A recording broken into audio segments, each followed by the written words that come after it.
Na sequência, o senhor Josélio Moura, presidente da Academia Brasileira de Medicina Veterinária. São dois ícones aqui da ânfora sindical e também dos veterinários para poder falar.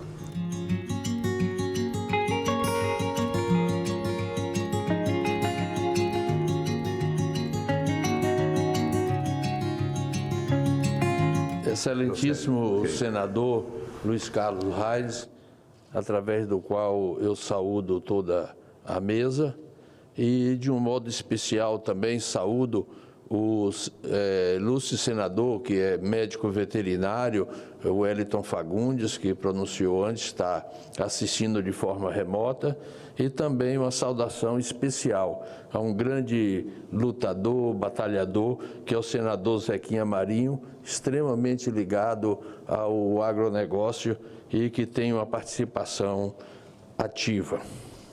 Esse tema do autocontrole, como também os temas da defesa sanitária animal e principalmente as questões ligadas à saúde pública que advém desse projeto, tem preocupado a todos. E não somente aos auditores fiscais federais agropecuários, a quem eu faço uma saudação especial, porque é o auditor fiscal, grande lutador para que as indústrias tenham elevado nível tecnológico e sanitário. Quero dizer que os serviços veterinários, como também os serviços agronômicos, têm mais de 110 anos na área do Ministério da Agricultura e têm prestado relevante serviço ao desenvolvimento do parque industrial brasileiro. A Diretoria-Geral dos Serviços Veterinários, ligada ao gabinete do ministro, à época, foi criada em 1910. Daí a gente vê o tanto tempo tem de serviços prestados pelos auditores fiscais federais agropecuários. E essa demonstração tem sido pautada a cada dia, tá? O Brasil teve a introdução da peste bovina em 1921, que foi erradicada em 1 ano, enquanto o mundo levou 300 anos para erradicar. Em 78, fomos surpreendidos com a peste suína africana. O Brasil, em 5 anos, erradicou, enquanto a Península Ibérica levou mais de 50 anos para isso. Isso é fruto do trabalho dos colegas auditores fiscais federais agropecuários. E agora estamos chegando a um nível de erradicação da febre aftosa, que eu comecei a trabalhar em 1971, quando o Brasil tinha mais de 60 mil focos. E chegamos à erradicação que muitas pessoas consideravam impossível isso acontecer, erradicar uma doença que estava pulverizada no Brasil inteiro. Na parte industrial, eu queria frisar que o parque industrial brasileiro, tanto de produtos de origem animal, como também dos produtos de origem vegetal, está no mais alto nível, comparando aos melhores do mundo. Eu tenho visitado indústrias de carne, de leite, de pescado, nos Estados Unidos ou no continente europeu, na Ásia, e o nosso parque não deve nada. Aliás, eu vou dizer, está melhor qualificado do que os outros países para o qual nós exportamos. Mas nós temos uma inquietude quanto aos aspectos de saúde pública. Tá? E essa preocupação não é somente nossa, é de toda a comunidade brasileira. Eu vou citar só um exemplo. Sua Santidade, o Papa João Paulo II, fez uma oração belíssima. Ele disse: dedico à medicina veterinária o meu mais profundo respeito e consideração. Acabo de regressar de uma peregrinação apostólica à África, ao continente da fome, e nunca vi a fome na mais sua profunda crueza. Os alimentos, quando chegavam a alguns países, como Botsuana, Sudão, que agora está dividido em Sudão e Sudão do Sul, às vezes demorava de chegar à comunidade por questões de brigas fratricidas tribais. E, às vezes, quando esse alimento chegava de forma deteriorada, contaminadas por diversos agentes patógenos. E a medicina veterinária é responsável não somente para produzir as proteínas nobres de origem animal, como também produzir de forma sadia. Então, a gente vê que essa preocupação é geral de todos, inclusive nós do Ministério da Agricultura e de outros setores, nos diversos níveis, no nível federal, dos estados e dos municípios, tem preocupação com a saúde pública e o melhor que se pode fazer. Agora a gente está diante de uma realidade. O parque industrial começou a crescer nos anos 50 com o RISPOA, Regulamento de Inspeção de Produtos de Origem Animal, que teve várias evoluções, tá? Mas a pesquisa deve ser constante e as mudanças do ponto de vista do organograma, das coisas do Ministério, têm que ser a cada dia. Diante de uma realidade que a gente mostra bem nesse gráfico, em que, no ano de 1960, o Brasil tinha tão somente 1.000 veterinários. E agora nós ultrapassamos a casa dos 190 mil veterinários. Essa é a realidade. E o que é que acontece na comparação do setor público com o setor privado? A gente vê essa linha verde decrescendo, quando, em 1960, 100% dos veterinários brasileiros estavam no serviço público, hoje está em torno de 6%, 7%, 8%. Considerando todos os níveis, e não somente na defesa agropecuária, mas também na pesquisa, no ensino, na saúde pública, no meio ambiente. Tá? O que a gente precisa, com urgência, é reforçar os aspectos da defesa sanitária animal. A Secretaria está no seu limite e é preciso hoje ter, no mínimo, 12 mil médicos veterinários no governo federal, além de engenheiros agrônomos e outros técnicos dentro do serviço de defesa. Essa é a realidade e que eu, senador Reis, com todo respeito, peço a esse Senado, que é a Câmara Alta do Parlamento Brasileiro, que inicie um processo para que possa não substituir, mas complementar o quadro da defesa agropecuária desse país com esses valorosos profissionais. Por outra parte, foi falado várias vezes aqui, a gente precisa modernizar o sistema, tá? Porque hoje em dia, a gente pensa, a gente está aqui numa casa que é uma casa política, o maior partido que existe hoje não é o PP, nem o PL, nem o PT, nada disso, é o PBB. É o maior partido, é o partido da burocracia brasileira. É tão forte que o governo, numa certa época, criou um ministério para isso, Ministério da Burocratização, e que fez um relevante serviço, mas que é preciso dar continuidade a esse trabalho de desburocratizar, na forma possível, o serviço público. Eu peço a sua tolerância a Vossa Excelência, senhor presidente, para eu concluir.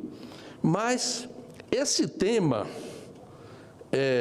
de modernização Há muito tempo eu participo dele. Aí é um seminário em nível internacional visando as alternativas para os serviços veterinários oficiais. Isso foi em 1995, em julho, como comemoração aos 135 anos do Ministério da Agricultura. Quer dizer, não é de hoje que nós próprios, profissionais, procuramos alternativas. E esse seminário internacional teve a participação de 8 ministros, do ministro, à época, Alisson Paulinelli, Antônio Cabreira, participou do seminário, e de futuros ministros, como Roberto Rodrigues, Dejadir Del Pasquale, etc. Quer dizer, essa é uma preocupação que a gente deve ter com muita frequência para que os serviços possam se atualizar permanentemente. Essa preocupação, inclusive, é de organismos internacionais. Está aí a revista da OIE, em que mostra a luta contra a febre aftosa e a participação do setor privado. Está escrito ali. Quer dizer, se não for uma participação ativa do setor privado na erradicação da aftosa, até hoje a gente estava lutando contra ela. Tá? E que deve permanecer através de uma vigilância sanitária cada vez maior.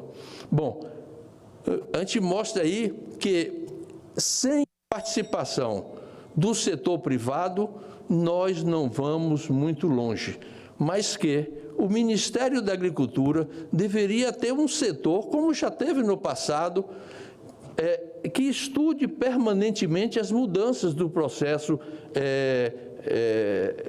efetivo de atuação, inclusive para evitar um fator que é chamado fator RM, de resistência a qualquer tipo de mudança. Tem pessoas que são resistentes à mudança, e se um processo de modernização se faz permanentemente, pode diminuir essa absorção de novos processos tecnológicos. Mas eu quero dar uma sugestão, senhor senador Reis, se me permite. É preciso transformar a Secretaria de Defesa Agropecuária, que já chamou SNAD, Secretaria Nacional, numa secretaria especial, com, eu chamo ali, sigla LAFA, uma secretaria que tem uma estrutura leve, autônoma, flexível e, acima de tudo, a secretaria precisa ser ágil em suas decisões.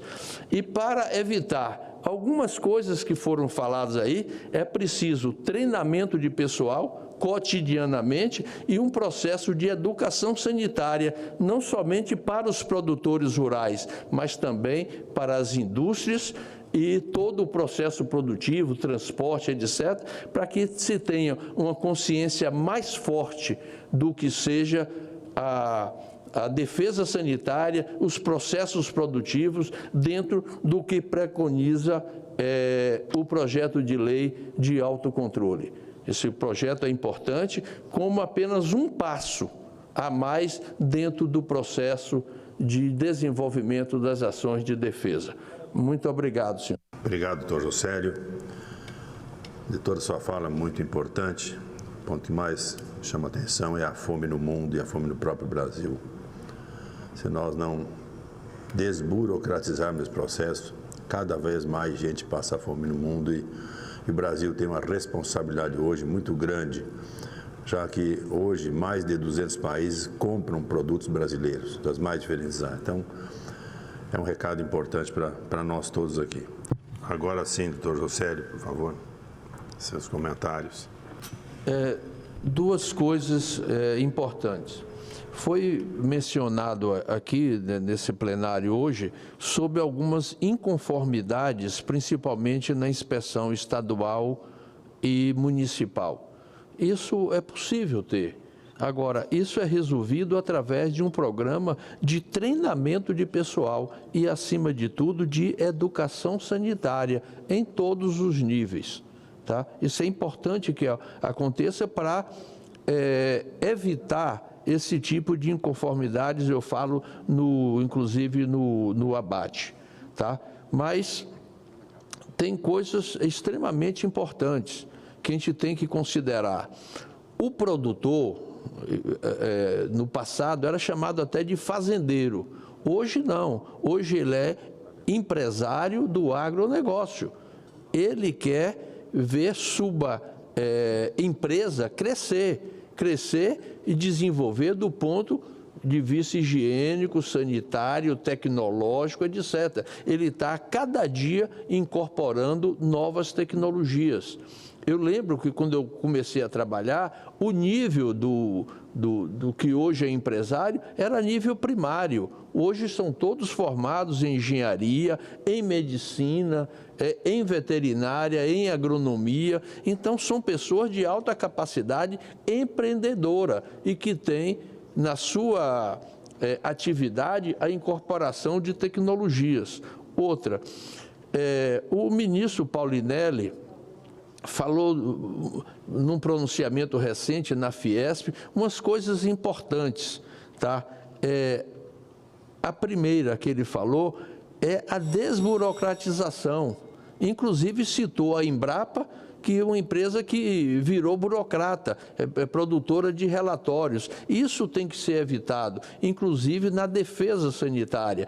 Ela deve, inclusive, agir de forma ágil, não deixar o processo produtivo sem o crescimento adequado. Entretanto, hoje, Departamento de Saúde Animal do Ministério, antes chamava Departamento de Defesa Sanitária Animal. Esse termo de saúde animal é um termo mais amplo, tá? Que visa desde o bem-estar dos animais até alguns aspectos que, vamos supor, é antigo, crônico, como a parte de verminose.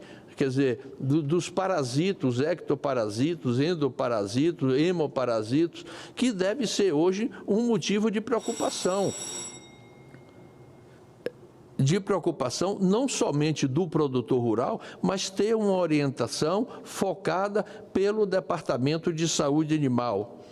Outro aspecto importante é que o Vigiagro, a Vigilância Sanitária de Fronteira, tem que estar ativo. Está entrando muitos produtos contrabandeados e produtos inadequados sendo utilizados na produção. Quer dizer, a fiscalização deve ser fortalecida em todos os aspectos e, além disso, do ponto de vista orientativo, porque o contrabando de produtos é uma coisa que precisa ser combatido e acho que a Secretaria tem dado a importância. Eu vi, inclusive, uma publicação na revista,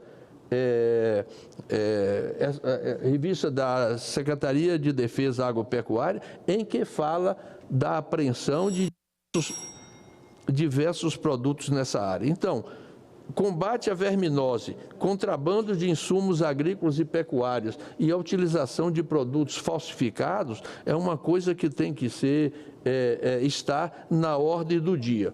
Agora, a gente não deve ter sempre em mente que, no passado, por exemplo, o consumo de carne de aves era 3 quilos per capita ano. Aves, hoje é 48 quilos per capita ano no Brasil. E outra, somos o primeiro lugar em exportação de aves, como também de bovinos. A coisa mudou totalmente de figura e o produto que é ofertado para o mercado externo é exatamente o que é ofertado no mercado interno, fora essas inconformidades que aqui foi falado, que deve ser combatido por uma estruturação melhor do quadro de auditores fiscais federais agropecuários. Obrigado, presidente. Obrigado.